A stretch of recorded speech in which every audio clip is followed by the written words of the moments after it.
Hello दोस्तों, आज हम लोग पढ़ने वाले हैं फिजिक्स के बहुत ही इंटरेस्टिंग चैप्टर को, क्लास 9th के बहुत ही interesting chapter work, power and energy को। ठीक है, और इस चैप्टर में आज हम लोग पढ़ेंगे वर्क सेक्शन को। आज के जो लेक्चर है हमारा, इसमें वर्क सेक्शन को अच्छे से कवर किया जाएगा। वर्क क्या होता है, डेली लाइफ में हम लोग जो वर्क करते हैं, क्या वो साइंस भी उसे वर्क मानता है, या फिर साइंस के लैंग्वेज में वर्क कुछ और है, साइंस किसी और चीज को वर्क मानता है, या फिर वही वर्क है जो हम लोग डेली करते हैं। वर्क होता क्या है, आज इन सारे क्वेश्चंस के आंसर यहाँ पर मिलेंगे। अगर आप लोग यहाँ तक आ गए हैं, चैनल को सब्सक्राइब करिए, लाइक करिए और अधिक से अधिक शेयर कर दीजिए, जिससे ज़्यादा से ज़्यादा लोग हम तक जुड़ सके और इस तरह के कंटेंट पा सके, जिससे उनकी एजुकेशन, फ्री एजुकेशन अच्छी से हो पाए। ठीक है, चलिए स्टार्ट करते हैं। सबसे पहला हमारा ये क्वेश्चन है कि व्हाट इज वर्क, वर्क होता क्या है। सबसे पहला क्वेश्चन ये है कि भाई वर्क जो भी है, वर्क क्या होता है, और वर्क साइंस किसे वर्क मानती है ना। जैसे हम लोग डेली एक्टिविटी में बहुत सारे वर्क करते हैं, बहुत कुछ करते हैं, खाते हैं, पीते हैं। वर्क मतलब वर्क, वर्क मतलब क्या होता है भाई, वर्क क्या है, काम। वर्क क्या है, काम। जो भी काम हम करते हैं, जैसे खाना पीना, उठना बैठना, सोना, रोना धोना, जो कुछ भी हम कर रहे हैं, तो हमारे तो डेली लाइफ में ये भी वर्क है। हम खा रहे हैं, काम कर रहे हैं, रो रहे हैं, काम कर रहे हैं, सो रहे हैं, काम कर रहे हैं, नहा रहे हैं, नाच रहे हैं, गा रहे हैं, चल रहे हैं, सामान ढो रहे हैं। ठीक है, तो क्या ये सारी चीजें वर्क है साइंस के लैंग्वेज में, या फिर साइंस इससे कुछ हटकर कहता है। ठीक है, डेली लाइफ में हमने बहुत सारे काम कर लेते हैं। अभी देखिए, बुक्स पढ़ते हैं, कॉपी में राइटिंग करते हैं, ठीक है, रीडिंग करते हैं, तो कह रहे हैं कोई क्या काम करो भाई, कह दो पढ़ाई कर रहे हैं। क्या कर रहे हैं, पढ़ाई कर रहे हैं। क्या कर रहे हैं, कॉपी कंप्लीट कर रहे हैं, लिख रहे हैं। तो वर्क के लिए आखिर इसेंशियल चीज क्या है जिसको साइंस मानता है वर्क। तो work is said to be done when a force acting, यानी वर्क वो होता है जिसमें एक फोर्स लग रहा हो। वर्क तब होता है जब कोई फोर्स लग रहा हो, साथ में on an object causes the object to move in the direction of the force। ठीक है, कह रहा है कि वर्क तब होता है जब कोई फोर्स लग रहा हो और उस फोर्स की वजह से उस ऑब्जेक्ट में मूवमेंट हो जाए।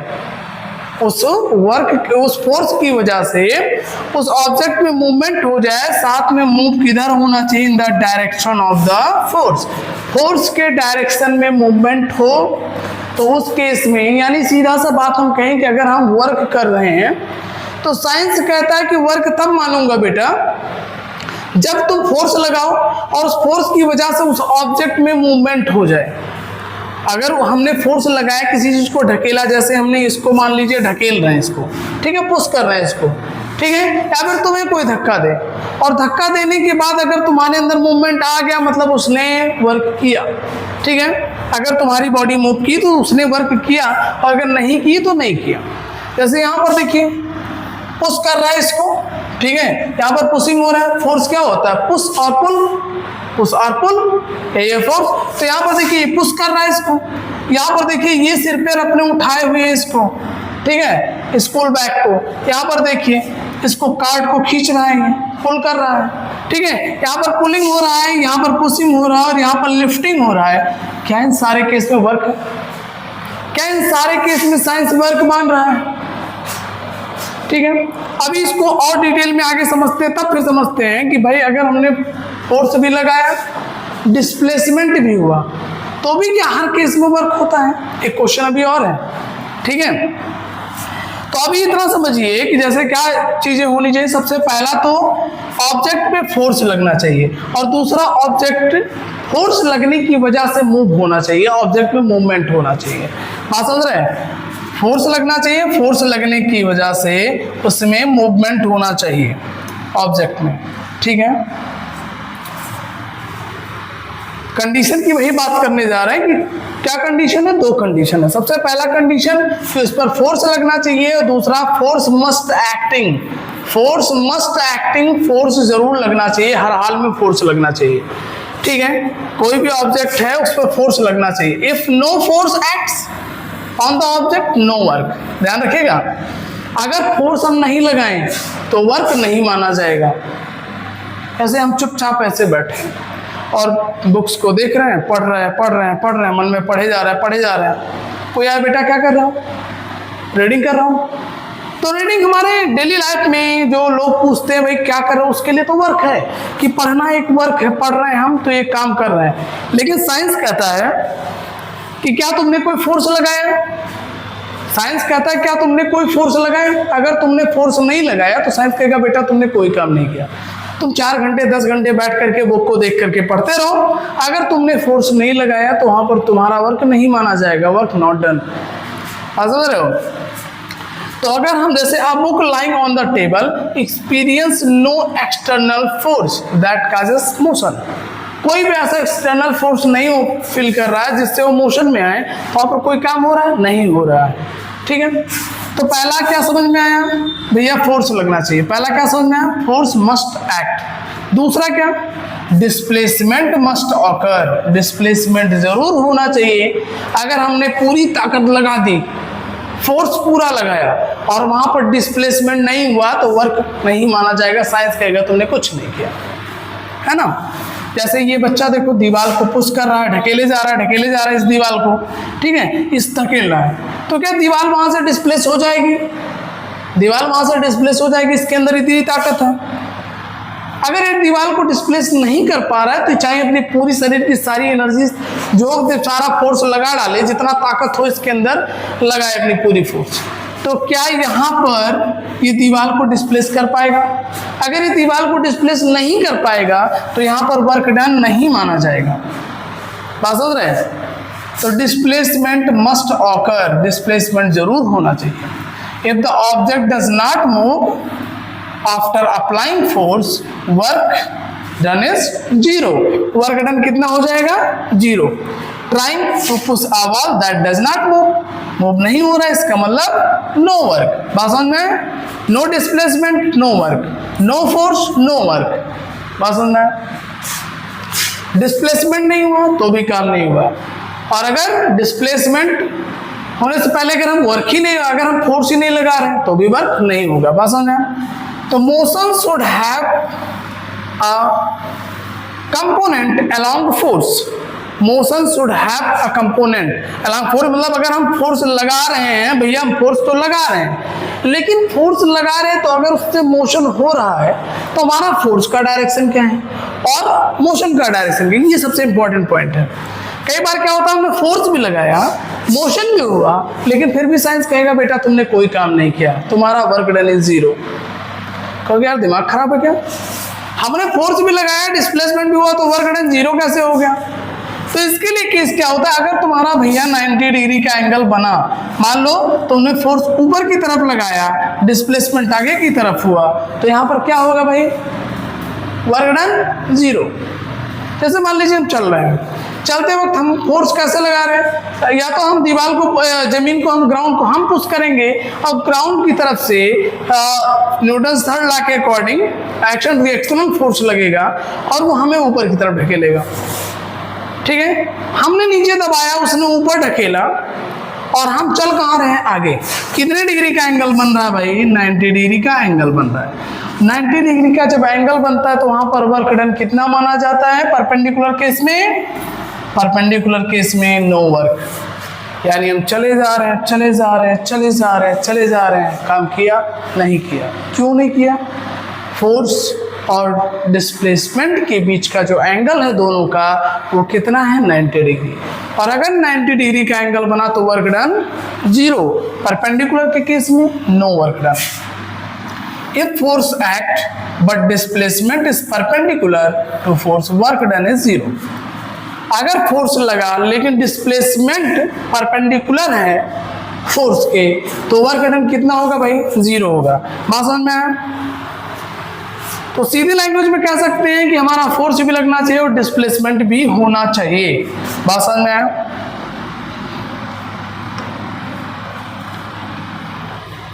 अभी आगे बात करें कि साइंटिफिक डेफिनेशन क्या है वर्क की, वर्क की साइंटिफिक डेफिनेशन क्या है।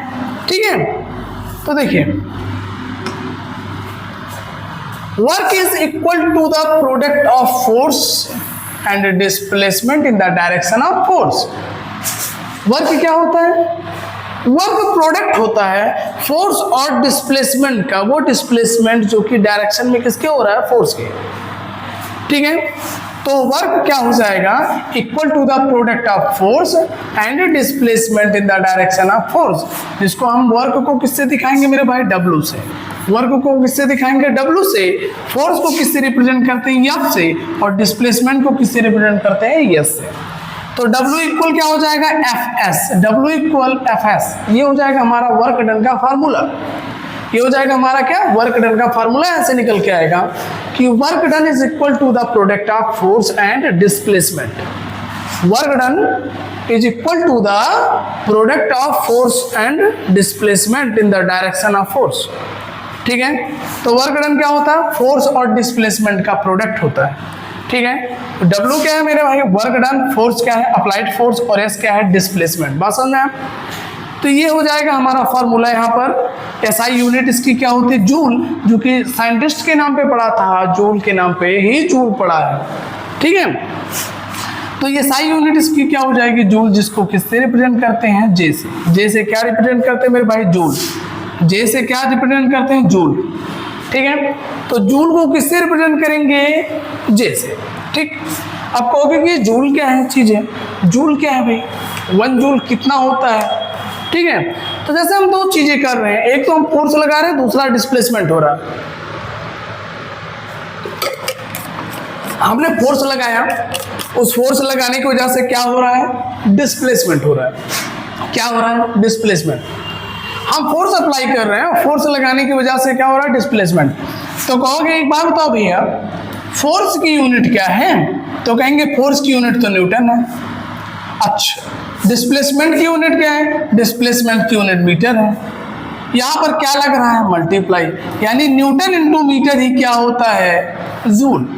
न्यूटन इंटू मीटर ही क्या होता है, joule. 1 joule equal 1 newton into 1 metre, यानी हमारा फोर्स न्यूटन में होना चाहिए और हमारा डिस्प्लेसमेंट मीटर में होना चाहिए, तभी हम उसको लिख सकते हैं जूल में। अगर हम न्यूमेरिकल सॉल्व कर रहे हैं और हमारा डिस्प्लेसमेंट मीटर में नहीं है, तो सबसे पहले हमको क्या करना होगा, उसको मीटर में करना होगा। ऐसी अगर गलती आप लोगों ने किया कि अगर डिस्प्लेसमेंट हमारा किलोमीटर में दिया है, या फिर सेंटीमीटर में दिया है, या फिर मिलीमीटर में दिया है, उसको डायरेक्ट मल्टीप्लाई किया 4 से और लिख दिया इतना जूल, तुरंत वो गलत हो जाएगा। सबसे पहले तो हमें यूनिट को सही करना होगा कि यूनिट जिस किसी में भी है मीटर में चेंज करना होगा। ठीक है, 1 joule of work is done when a force of 1 Newton moves an object through a displacement of 1 meter। 1 Newton का फोर्स लगा करके किसी ऑब्जेक्ट को 1 मीटर डिस्प्लेस अगर हमने कर दिया, ठीक है, जैसे मान लेते हैं ये एक ऑब्जेक्ट है, इस ऑब्जेक्ट को हमने 1 न्यूटन का फोर्स लगाया और 1 मीटर तक हमने इसको डिस्प्लेस कर दिया, तो इस केस में वर्क डन कितना होगा, इस केस में वर्क डन होगा 1 जूल। कितना होगा, 1 जूल। बात समझ में? अगर इस भाई साहब ने 1 न्यूटन का फोर्स लगाया, अगर इन्होंने 1 न्यूटन का फोर्स लगाया और इसमें जो डिस्प्लेसमेंट हुआ वो 1 मीटर का हुआ, तो इन्होंने कितना वर्क किया, इनका वर्क कितना हो जाएगा भाई, वर्क इनका हो जाएगा 1 जूल। बात समझ में? कितना आसान कॉन्सेप्ट है, बहुत आसान कॉन्सेप्ट है ना। चलिए आगे बढ़ते हैं। अब बात करेंगे कि भाई क्या हमेशा वर्क किस किस तरह का होता है। तो वर्क 2 तरह का होता है, एक पॉजिटिव वर्क होता है, एक निगेटिव वर्क होता है। कितने तरह का होता है, 2 तरह का, positive work and negative work. ठीक है, तो पॉजिटिव वर्क क्या होता है, निगेटिव वर्क क्या होता है, जरा इसको समझते हैं। अगर हमने फोर्स भी जिस डायरेक्शन में लगाया उसी डायरेक्शन में डिस्प्लेसमेंट हुआ, बात समझ रहे हो। जैसे ये पत्थर गिर रहा है, ये देखो इतना बड़ा सा स्टोन है, ये नीचे गिर रहा है। अब जरा बताओ कि इस पे फोर्स कहाँ से लग रहा है, नीचे क्यों आ रहा है, क्योंकि इनको ग्रेविटी खींच रही है। अगर हमने इसको छोड़ा ये नीचे आया, इसको हमने छोड़ा तो ये नीचे आया, तो जरा बताओ ग्रेविटी किधर खींच रही है, नीचे की तरफ फोर्स लगा रही है, ग्रेविटी इसको खींचे जा रही है अपनी तरफ। जिधर इस ग्रेविटी इसको खींच रही है ये जा भी रहा है उधर, उधर ये जा रहा है ना, ग्रेविटी इसको नीचे खींच रही है, फोर्स कहाँ लग रहा है, नीचे की तरफ। और ये भाई साहब कहाँ जा रहे हैं, ये भी जा रहे हैं नीचे की तरफ। तो जरा एक बात देखिए, फोर्स का डायरेक्शन और इनके डिस्प्लेसमेंट का डायरेक्शन दोनों सेम है। दोनों डायरेक्शन क्या है, सेम है। और जब हमारा फोर्स और डिस्प्लेसमेंट दोनों का डायरेक्शन सेम होगा, इस केस में क्या होगा, इस केस में क्या होगा, पॉजिटिव वर्क। इस केस में क्या होगा, पॉजिटिव वर्क। बात समझ में आया? पॉजिटिव वर्क क्या होगा, जब फोर्स और डिस्प्लेसमेंट दोनों का डायरेक्शन क्या होगा, सेम होगा, सेम डायरेक्शन होगा, तो इस केस में वर्क डन क्या होगा, पॉजिटिव। बात समझ में आ रही है? पॉजिटिव वर्क डन कब, जब वर्क हो रहा है और फोर्स जो लग रहा है जिसकी वजह से वर्क हो रहा है और जो डिस्प्लेसमेंट हुआ, दोनों का डायरेक्शन अगर सेम है तो इस केस में क्या हो जाएगा, पॉजिटिव वर्क। बात समझ में? देखिए, when the force and displacement are in the same direction, the work done is positive। आप समझे? अगर फोर्स लगने वाला और डिस्प्लेसमेंट दोनों का डायरेक्शन भाई सेम हो, सेम डायरेक्शन हो, इस केस में क्या होता है, पॉजिटिव वर्क होता है। भाई साहब ये वाले जो हैं ये इसको ढकेल रहे हैं, पुश कर रहे हैं। अब इसको पुश करेंगे तो पुश करते हुए इनका क्या होगा, फोर्स इधर लग रहा है और गाड़ी भी इधर जा रही है, इस केस में वर्क डन क्या हो जाएगा, पॉजिटिव। और अगर ये अपोजिट होता है, इसको खींचते इसको, तो इस केस में क्या होता, अपोजिट हो जाता। लेकिन यहां पर क्या हो, यहां पर देखेंगे सेम चीजें हो रही हैं, दोनों तरफ से वही काम हो रहा है ना।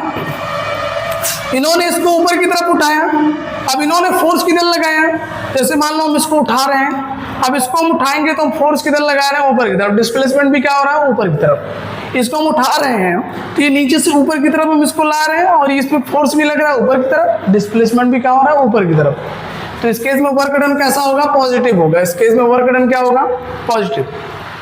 यहाँ ग्रेविटी ने इसको खींचा, ये नीचे की तरफ आ रहा है, वर्क डन पॉजिटिव। क्यों, फोर्स भी नीचे और डिस्प्लेसमेंट भी नीचे। अगर दोनों का डायरेक्शन सेम होगा, इस केस में पॉजिटिव वर्क। ठीक है, ठीक है।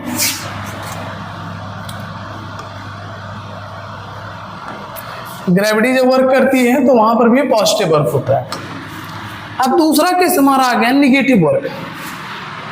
समझ गए होंगे, एकदम ठीक उसका उल्टा, कि अगर हमारा फोर्स और डिस्प्लेसमेंट का डायरेक्शन एक दूसरे के अपोजिट हो, जिधर फोर्स लग रहा है उसके अपोजिट केस में डिस्प्लेसमेंट हो रहा है, यानी फोर्स का और डिस्प्लेसमेंट का डायरेक्शन अगर अलग है, तो इस केस में किसी और के सब्जेक्ट का चल रहा है क्या, तुम्हारे क्लास का नहीं है, फिर से इसको पढ़ाएंगे।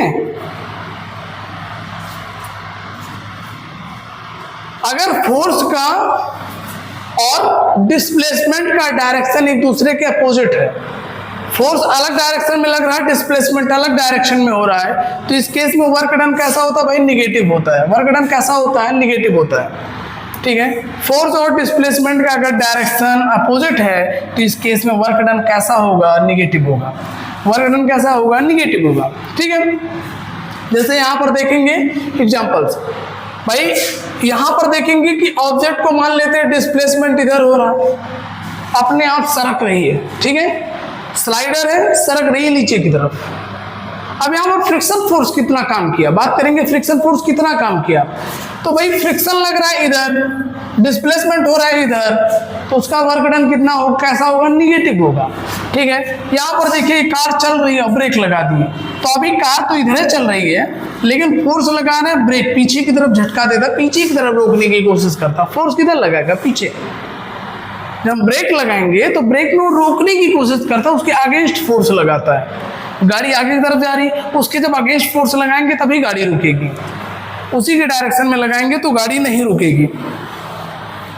ठीक है, तो जब ब्रेक अप्लाई करते हैं तो ब्रेक अप्लाई करते वक्त भी वर्क डन कैसा होता है, निगेटिव होता है। वर्क डन कैसा होगा भाई, निगेटिव होगा। ठीक है, क्योंकि डिस्प्लेसमेंट आगे की तरफ, फोर्स लग रहा है पीछे की तरफ, तो इस केस में वर्क डन क्या हो जाएगा, निगेटिव। साइकिल चला रहे हैं और साइकिल चलाते वक्त हवाएं बहुत तेज चल रही हैं, बहुत तेज हवा चल रही है, तो हम तो चलाने की कोशिश कर रहे हैं आगे की तरफ और हवा हमको ढकेल रही है पीछे की तरफ। वहां पर क्या काम हुआ, निगेटिव। हवाएं क्या काम कर रही हैं, निगेटिव, क्योंकि हवाओं का काम यहाँ पर देखेंगे। वर्क किसका देखेंगे, एयर का। एयर क्या वर्क किया, एयर ने निगेटिव में वर्क किया, क्योंकि वो ढकेल रहा है हमको पीछे की तरफ। और हम बढ़ रहे जा रहे हैं आगे की तरफ। उसने हमको ढकेला पीछे की तरफ और हम बढ़ रहे हैं आगे की तरफ। तो इस केस में उसने जो वर्क किया वो कैसा था? वो था निगेटिव वर्क। क्यों? उसने तो फोर्स लगाया उल्टा। उसका फोर्स किधर है? एयर रेजिस्टेंस इधर है और हमारा डिस्प्लेसमेंट किधर हो रहा है? इधर की तरफ। तो इस केस में भाई वर्क डन इसका कैसा हो जाएगा? Negative work done. बात समझ में? तो ये केस याद रखिएगा। डिस्प्लेसमेंट और फोर्स का अगर डायरेक्शन एक दूसरे के अपोजिट है तो इस केस में वर्क डन कैसा होगा मेरे भाई? निगेटिव। कैसा होगा? Negative. The object moves in the direction in one direction while force acts on the opposite direction. इस केस में क्या होगा? Negative work done. ठीक है।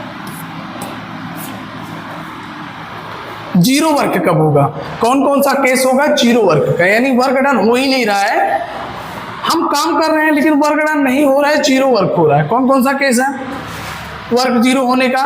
पहला तो डिस्प्लेसमेंट ही ना हो रहा हो, हम कितना भी फोर्स लगा दे डिस्प्लेसमेंट नहीं हो रहा है, ये केस। ठीक, हमने चाहे जितना फोर्स लगा दिया, पूरी ताकत लगा दिया, लेकिन वहां पर अगर डिस्प्लेसमेंट नहीं हुआ तो वर्क डन क्या माना जाएगा? जीरो माना जाएगा। डिस्प्लेसमेंट जीरो तो वर्क डन जीरो। ठीक है। दूसरी केस ये होता है कि हमने फोर्स भी लगाया, डिस्प्लेसमेंट भी हुआ, लेकिन दोनों के बीच में एंगल कितने का बने? 90 डिग्री का। ठीक है। हम चले जा रहे हैं, फोर्स ऊपर की तरफ लग रहा है, हम तभी चल पा रहे हैं। ठीक है। हमने इसको ग्राउंड को नीचे की तरफ ढकेला, और क्या अगर ग्राउंड को हम नीचे की तरफ दबा रहे हैं और अगर ग्राउंड हमको ऊपर ना ढकेलती तो हम चल पाते? सोचो कि अगर हम एक ऐसी जगह पर चलें जहां पर पूरा दलदली एरिया हो, क्या वहां पर हम चल पाएंगे? मर्सी एरियाज में नहीं चल पाएंगे, क्योंकि जब हम उसको नीचे की तरफ पुश करेंगे तो पुश होता ही चला जाएगा और रिएक्शनल फोर्स लगाएगा ही नहीं। और रिएक्शनल फोर्स नहीं लगा पाएगा क्योंकि हमारा पैर नीचे की तरफ धंसे चला जा रहा है, उस केस में हम चल ही नहीं पाएंगे, है ना। तो जब तक फोर्स ऊपर की तरफ नहीं लगेगा चलना पॉसिबल नहीं होगा। तो रिएक्शनल फोर्स ऊपर की तरफ लगता है और हमारा मूवमेंट आगे की तरफ। एंगल कितने का बना भाई? 90 डिग्री का। इस केस में वर्क डन कितना हो जाएगा? जीरो। अगर एंगल 90 का है तो वर्क डन कितना हो जाएगा? जीरो। क्यों ऐसा होता है? इसका रीजन सबसे पहले जान लीजिए, जो कि बहुत इंपॉर्टेंट है। क्या होता है भाई? वर्क डन का एक्चुअल फॉर्मूला क्या होता है? F S cos theta. F S cos theta. अब कॉस थीटा में थीटा मतलब होता है एंगल। कॉस 90 की जब वैल्यू रखते हैं तो कॉस 90 की वैल्यू क्या होती है? 0 डिग्री हो, 0 होता है। कॉस 90 की वैल्यू क्या होती है? 0। अब एफ इंटू एस कुछ भी हो, एफ इंटू एस कुछ भी हो, लेकिन जैसे ही cos 90 की वैल्यू वहां पर पुट करेंगे एफ एस के साथ, cos 90 की वैल्यू 0 जैसे ही पुट करेंगे वर्क डन हमारा क्या हो जाएगा? मल्टीप्लाई होकर 0। कुछ भी हो, कितनी भी बड़ी से बड़ी वैल्यू हो, लेकिन जैसे cos 90 की वैल्यू 0 को पुट करेंगे वर्क डन पूरा क्या हो जाएगा? हमारा 0। इसलिए अगर परपेंडिकुलर है उस केस में क्या होता है? Work done 0। ठीक है।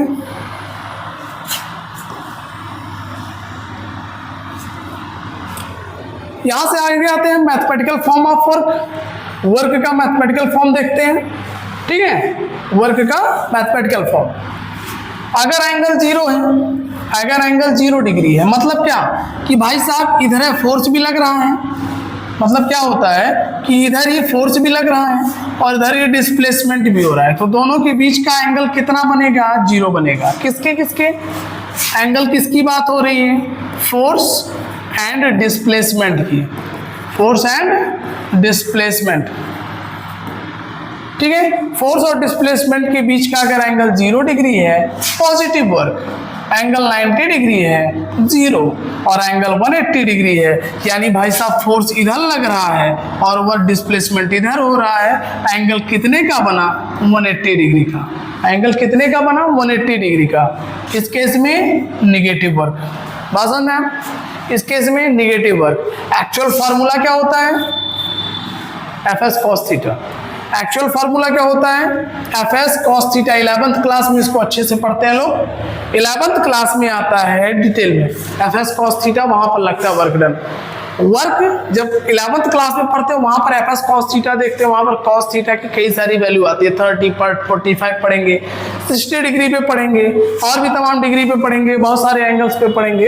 यहाँ पर उतने एंगल नहीं पढ़ना है। ये जो डिफरेंट डिफरेंट एंगल्स होते हैं 11th क्लास में डी पे पढ़ते हैं इसको, ठीक है। थीटा मतलब होता क्या है, angle between force and displacement, force और डिस्प्लेसमेंट के बीच का जो एंगल है, इसी एंगल को क्या कहते हैं, थीटा। कॉस के साथ उसकी वैल्यू को रखते हैं और उसी पे उसको निकालते हैं, ठीक है। बात समझ में आया? तो अभी जो हम लोग पढ़ेंगे वो जान लीजिए पूरी तरह से कंप्लीटली नहीं पढ़ेंगे, अधूरा ज्ञान होगा, आगे 11th में वो ज्ञान पूरा होगा, ठीक है। Work done by gravity, work done by gravity, gravity क्या काम करती है और किस तरह से काम करती है, ग्रेविटी का काम क्या होता है, थोड़ा सा इसको जान लेते हैं। मान लीजिए हमने ऊपर की तरफ फेंका पत्थर को या फिर नीचे की तरफ आया। अगर मान लीजिए पहले हमने ऊपर की तरफ फेंका, तो जब हम किधर फेंकते हैं, ऊपर की तरफ फेंकते हैं किसी भी चीज को, जैसे हमने इसको ऊपर की तरफ फेंका, तो ये ऊपर की तरफ जब फेंका तो हमने फोर्स लगाकर हमारा वर्क डन देखा जाए, हमारा हमने क्या काम किया। तो हमने जो काम किया हमारा काम पॉजिटिव, हमने फोर्स भी ऊपर की तरफ लगाया, ये भी ऊपर गया। अब बात करेंगे ग्रेविटी ने क्या काम किया। ग्रेविटी ने जो काम किया वो काम निगेटिव है। क्यों? ग्रेविटी इसको नीचे खींच रही है और ये जा रहा है ऊपर, है ना। जब हम इसको ऊपर फेंकते हैं तो ग्रेविटी इसको नीचे खींच रही है, लेकिन ये किधर जा रहा है, ऊपर की तरफ जा रहा है। तो ग्रेविटी जो काम कर रही है वो है निगेटिव, वो क्या है, निगेटिव है, ठीक है। और हमने जो काम किया वो पॉजिटिव है। अगर हमने इसको ऐसे छोड़ दिया तो ये नीचे की तरफ आएगा, जैसे अगर हमने इसको छोड़ दिया ऐसे तो ये धीरे धीरे नीचे की तरफ आएगा। इसका डिस्प्लेसमेंट देखिए नीचे की तरफ, डिस्प्लेसमेंट कैसा होगा, डाउनवर्ड, ठीक है। तो ग्रेविटी भी इसको नीचे खींच रही है और ये भी नीचे आ रहा है, इस केस में पॉजिटिव वर्क होगा। कैसा होगा, पॉजिटिव वर्क होगा। अब बात करेंगे यहाँ पर भैया फार्मूला क्या होगा, वही फार्मूला लगाएंगे क्या, नहीं। वर्क का फार्मूला क्या होता है, Fs, ठीक है, फोर्स इनटू डिस्प्लेसमेंट। लेकिन हम यहाँ पर जानते हैं कि न्यूटन के सेकंड लॉ ऑफ मोशन में, सेकंड लॉ ऑफ मोशन जब हम पढ़े थे वहां से हमने एक फार्मूला ड्राइव किया था, फोर्स इक्वल होता है mass into acceleration. Force equal क्या होता है, मास इनटू एक्सीलरेशन। और एक्सीलरेशन क्या है कि डिस्प्लेसमेंट, ये जो वेलोसिटी होती है, चेंज होने की क्या रेट है वेलोसिटी की, rate of change in velocity, ठीक है भाई। यहाँ पर वेलोसिटी जो चेंज करी है वो ग्रेविटेशनल फोर्स है, ग्रेविटी है। अब यहाँ पर वो एक्सीलरेशन देखा जाएगा जो ड्यू टू ग्रेविटी है। यहाँ पर जब हम बात करेंगे एक्सीलरेशन ड्यू टू ग्रेविटी, तो यहाँ पर आ जाता है जी। यहाँ पर क्या आता है, जी। एक्सीलरेशन ड्यू टू ग्रेविटी की बात करते हैं तो एक्सीलरेशन एक ही जगह पर क्या आ जाएगा, जी। एक ही जगह पर क्या आएगा, जी। एक्सीलरेशन ड्यू टू ग्रेविटी वो क्या होता है, स्मॉल जी, ठीक है। तो यहां पर एफ का फॉर्मूला हम क्या रखेंगे, एम ए की जगह पर एम जी, एफ का फॉर्मूला रखेंगे एम जी। दूसरी बात करते हैं डिस्प्लेसमेंट। जब हम हॉरिजॉन्टल प्लेस पे चलते हैं तो वहां पर डिस्प्लेसमेंट को यस से दिखाते हैं, लेकिन वहीं पर जब हम ऊपर नीचे की बात करें तो हाइट की बात की जाती है। किसकी बात की जाती है, हाइट की। तो यहाँ पर डिस्प्लेसमेंट की जगह पर क्या हो जाएगा, हाइट। क्या हो जाएगा, हाइट। इसलिए वर्क डन का फॉर्मूला क्या हो जाएगा, mgh। क्या हो जाएगा, mgh। Direction of displacement and direction of force अगर दोनों सेम है, फोर्स का भी डायरेक्शन वही है, डिस्प्लेसमेंट का भी डायरेक्शन वही है, तो वर्क डन कैसा होगा, पॉजिटिव होगा। वर्क डन कैसा होगा, पॉजिटिव। ये इसको ऊपर की तरफ उठा रहे हैं, डिस्प्लेसमेंट अपवर्ड हो रहा है, ग्रेविटेशनल फोर्स नीचे लग रहा है। ऊपर उठा रहे हैं, ग्रेविटेशनल फोर्स नीचे लग रहा है, तो इस केस में वर्क डन क्या होगा, निगेटिव। वर्क डन क्या होगा भाई, निगेटिव। अगर एक दूसरे के अपोजिट है तो उस केस में वर्क डन क्या होगा, निगेटिव। फोर्स और डिस्प्लेसमेंट एक दूसरे के अपोजिट है तो वर्क डन क्या होगा, निगेटिव होगा। बात समझ रहे हैं? तो ये चीज ध्यान में रखना है, force and displacement are in the same direction so work done positive, force and displacement are in the opposite direction so work done negative. समझ में? जब तक जी की वैल्यू देना तब तक जी की वैल्यू क्या लेना है, 9.8। न्यूमेरिकल जब सॉल्व करते हैं तो जब हमें जी की वैल्यू दे दे कि भाई जी की वैल्यू 10 रखो, तो वहां पर 10 रखेंगे, और जब तक नहीं कहेगा तब तक जी की वैल्यू क्या रखेंगे, 9.8 रखेंगे। जी की वैल्यू क्या रखेंगे? 9.8 रखेंगे। यहाँ पर आप लोगों को पता होगा ये यम क्या है? यम मतलब होता है मास। यम क्या होता है भाई? यम मतलब होता है mass, mass of the object. ठीक है। जी मतलब gravity due to acceleration due to gravity. H मतलब हाइट। ठीक है।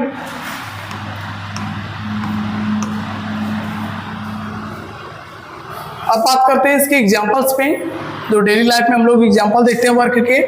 ठीक है। यहाँ पर देखेंगे किकिंग फुटबॉल। फुटबॉल को हमने हिट किया, फुटबॉल को हमने मारा और फुटबॉल यहाँ से डिस्प्लेसमेंट हुआ। ठीक है। जिस डायरेक्शन में उन्होंने फोर्स लगाया उसी डायरेक्शन में डिस्प्लेसमेंट हुआ, तो कैसा हो जाएगा? Positive work.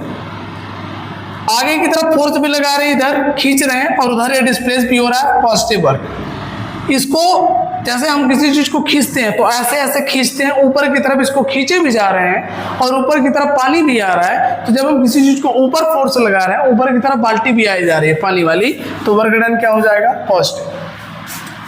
ब्रेक लगाएंगे, गाड़ी आगे की तरफ जा रही है, ब्रेक पीछे की तरफ लग रहा है, work done negative 180 degree. Friction force bicycle पे, फोर्स हम चल रहे हैं आगे की तरफ, फोर्स हमको ढकेल ले पीछे की तरफ, वर्क डन कैसा? निगेटिव। ठीक है। एयर रेजिस्टेंस वर्क डन कैसा लगाता है? निगेटिव।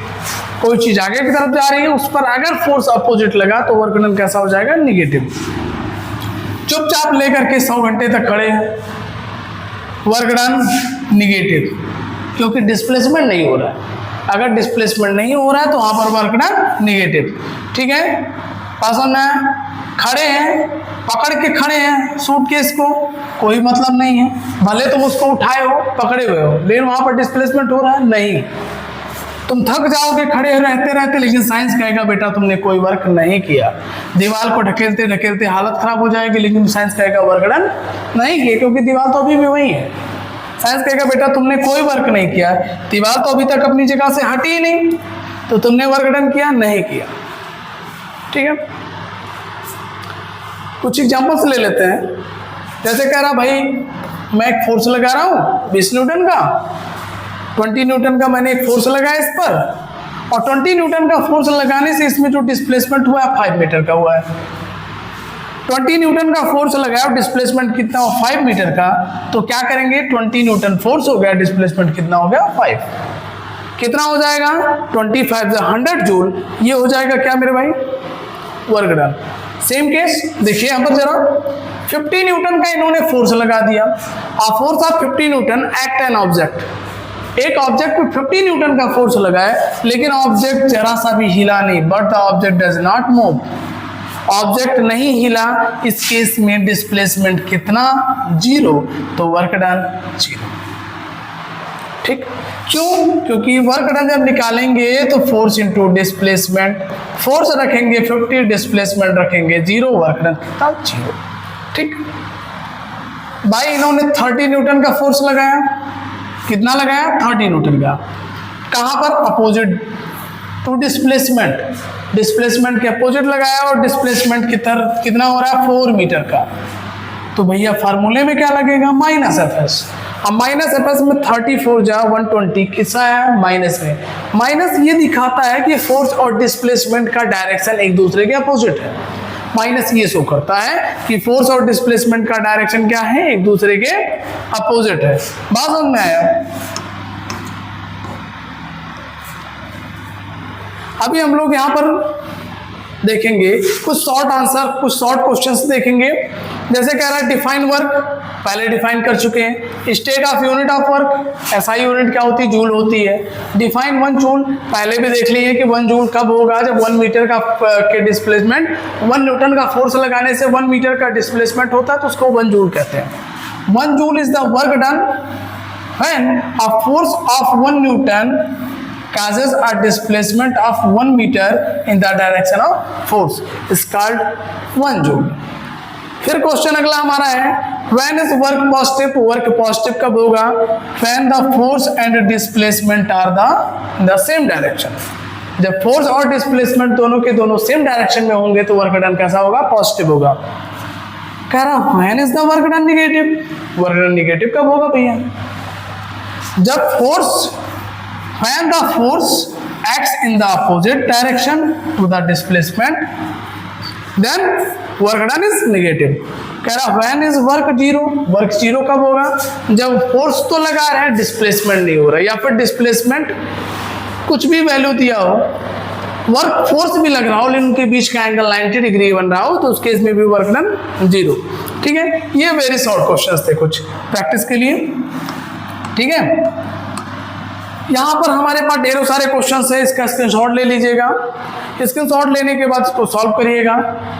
ठीक है, इसको सॉल्व करिएगा क्वेश्चंस को, और इसका आंसर कमेंट में बताइएगा कि किस क्वेश्चन का आंसर क्या आया है। ठीक है, क्विक रिवीजन करवा देते हैं एक बार। ठीक है, थोड़ा सा रिवीजन करवा करके इस टॉपिक को यहीं पर फिनिश करते हैं। फर्स्ट रिवीजन टॉपिक फिनिश करते हैं। ठीक है, देखिए, work done is only when force causes displacement. Work done कब होता है, जब फोर्स की वजह से डिस्प्लेसमेंट होता है तो वर्क डन होता है। फॉर्मूला क्या है, work equal F S, W equal force into displacement. SI unit joule. Joule क्या होता है, जब 1 न्यूटन और 1 मीटर का फोर्स लगता है तो वहां पर क्या होता है, 1 जूल। पॉजिटिव वर्क कब, फोर्स और displacement same work. Negative work कब, अपोजिट डायरेक्शन। जीरो कब, नो डिस्प्लेसमेंट और परपेंडिकुलर फोर्स, या तो डिस्प्लेसमेंट नहीं हो रहा है या तो परपेंडिकुलर फोर्स है। ठीक है, general formula work equal F S cos theta. ठीक है, डब्ल्यू वर्क को दिखाता है, या फोर्स को दिखाता है, या डिस्प्लेसमेंट को दिखाता है। ठीक है, बात समझ में आ गया कि नहीं आया। जब हमारा पॉजिटिव वर्क होगा तो दोनों का डायरेक्शन सेम होगा, प्लस में आंसर आएगा। जब हमारा निगेटिव वर्क होगा तो दोनों का डायरेक्शन अपोजिट होगा, माइनस में आंसर आएगा। और अगर हमारा जीरो वर्क होगा तो या तो डिस्प्लेसमेंट जीरो हो रहा हो या तो 90 डिग्री का एंगल बन रहा हो। बात समझ में, जनरल फार्मूले की अभी यहाँ पर कोई यूज है ही नहीं हमारे। ठीक है, चलिए इसके बाद आगे जो भी बात करेंगे वो बात होगी एनर्जी के बारे में। वर्क हमने पढ़ लिया, इसके बाद एनर्जी पढ़ेंगे, फिर हम आएंगे पावर पे। ठीक है, तब तक के लिए जय हिंद।